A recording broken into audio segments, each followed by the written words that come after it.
చేసి పస్తులు పెట్టావే, తీపి వస్తువు చుట్టూ తిరిగే ఈగలు చేశావే.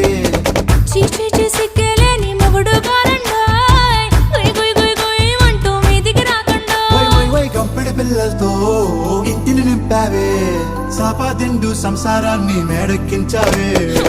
ఇరుగు